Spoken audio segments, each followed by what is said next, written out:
I was watching the news earlier today and people were saying it's 4,000 pages. Paano namin ibubusisiin yan? Ang gaganto, para titignan namin isa-isa. Hindi na lang.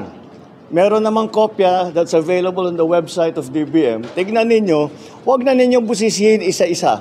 Hanapin nyo yung sinasabi nila na blank check. Tignan ninyo kung meron kahit isa para mapatunayan na tama ang sinasabi ko kasi nungalingan yan. That's my reaction. Well, he basically said na hindi ito totoo and that it would never have happened. That blank budget fiasco na sinasabi ni Duterte ay pawang kasinungalingan na naging presidente siya, kaya dapat alam niya na hindi napapasa or hindi papasa ang mga ganitong alegasyon kung totoo man, dahil it would have been a bunch of red flags to ignore.